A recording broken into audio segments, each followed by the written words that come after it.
22 versus 15. So 22 women, senior citizens, எல்லா age குரூப்லையும் with some elements அங்கே நிச்சயத்தெல்லாம் பார்க்கறத விட்டு முக்திநாத்தில் படியேறிய தீர்வுன்னு சொல்லி அடம் பிடிச்சி ஏறினவங்க எத்தனை பேர். உண்மையிலேயே ஹேட்ஸ் ஆஃப். உங்களுடைய லேடிஸோடைய வழிகாட்டுதல் ஜென்ஸுக்கு ரொம்ப உபயோகமாக இருந்தது. நான் என் ஒய்ஃபை கூப்பிட்டு வரலன்னு சொல்லி நான் உண்மையிலேயே ரொம்ப மிஸ் பண்ணுறேன். என் ஒய்ஃப் கிட்ட சொல்லிகிட்டே இருந்தேன். என் wife bluntly refused, I will not come to Himalayan ranges, என்னால் முடியாதுன்னு சொல்லிட்டு இருந்தாங்க. நெக்ஸ்ட் டைம் திருப்பி நேபாளுக்கே நான் கூப்பிட்டு வரதுக்கு ட்ரை பண்ணோம், ஃபேமிலியோடு வர்றதுக்கு ட்ரை பண்ணோம், அதுவும் சுந்தர் டிராவல்ஸ்லேயே வர்றதுக்கு ட்ரை பண்ணோம். So thank you very much. நேபாளியில் என்னென்ன கிடைக்கும் அப்படின்னு சொல்லி அப்படி தான் நான் பிளான் பண்ணிட்டு இருந்தேன். இப்போ இங்கே வந்து ஏர்போர்ட் வந்த உடனே கொடுத்தாங்க கையில் இட்லி. ஸோ அது அதில் ஆரம்பிச்சு இப்போ நம்ம திருப்பி போகிற வரைக்கும் இட்லி இருக்கு மேலே. ஸோ எல்லா நாளுமே நம்ம நேபாளில் இருக்கிற ஃபீலிங்கே இல்லை. சாப்பிடும்போது நம்ம வீட்டு சாப்பாடு சாப்பிட்ற மாதிரி கொடுத்தாரு. எஸ்பெஷலி அந்த குக்கு பண்ண ரசம் மறக்கவே முடியாது. அந்த ரசம் சாப்பிட்டா வயிற்றுல எந்த பிரச்சனையும் வராது. நான் கேட்டுட்டு இருந்தேன் அவர் என்ன மசாலா போடுறாரு, அதில் ஜீரகம் நிறைய ஆட் பண்ணுறாரு, மிளகு, ஜீரகம், இஞ்சி. So it's very super diet for travel. இந்த மாதிரி ட்ராவல் பண்ணுறவங்களுக்கு ஒரு ஏற்ற மாதிரி ஃபுட்டு ரெடி பண்ணி கொடுத்தாங்க. அண்டு நான் சுந்தர் அசோக் சார் கிட்ட கேட்டுகிட்டே இருந்தேன், இவ்வளோ பெரிய 8 நாள் ஜேர்னி, மோர் தென் 1500 கிலோமீட்டர்ஸோட ட்ராவல் இருக்குமா சார்? 1500 கிலோமீட்டரை நம்ம வந்து இந்த 8 நாளில் ட்ராவல் பண்ணியிருக்கோம்.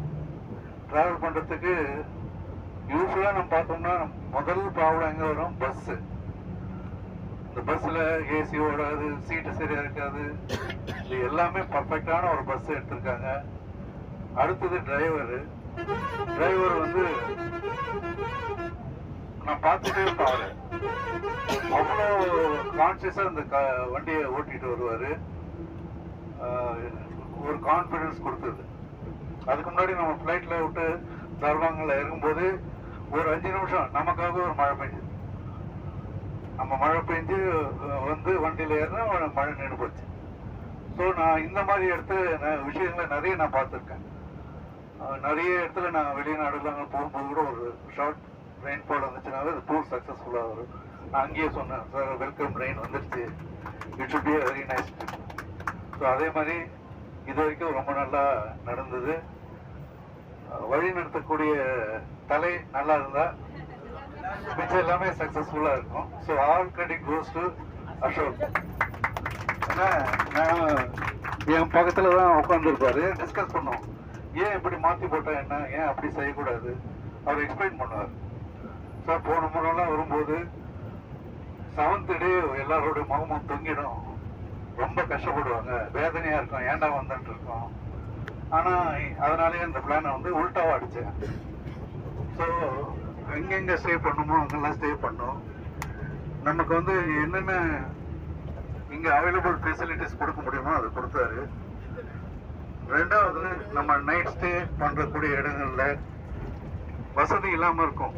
எல்லாமே இப்போ ஆல்மோஸ்ட் நம்ம வந்து 5 ஸ்டார் நம்ம எதுவும் இல்லைன்னா கூட பேசிக் நீட்ஸ் இது எல்லாமே இருந்தது. ஸோ அந்த அகாமடேஷன், டிரான்ஸ்போர்ட், ஃபுட்டு 3மே வந்து பர்ஃபெக்ட் ஆர்கனைஸாக பண்ணதுனால இந்த tour it's a very grand success.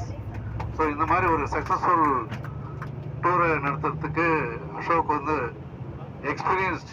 From 2005 is doing it. 20 years அவர் எக்ஸ்பீரியன்ஸ்ன்னு என்கிட்ட சொல்லியிருக்காரு. ஸோ இந்த 20 இயர்ஸ் எக்ஸ்பீரியன்ஸை நம்ம குரூப்புக்கு ரொம்ப நல்லா அவர் வந்து டெமான்ஸ்ட்ரேட் பண்ணிட்டார். இதில் ரொம்ப அதிசயமான ஒரு விஷயம் என்னென்னா, ஃபீமேல்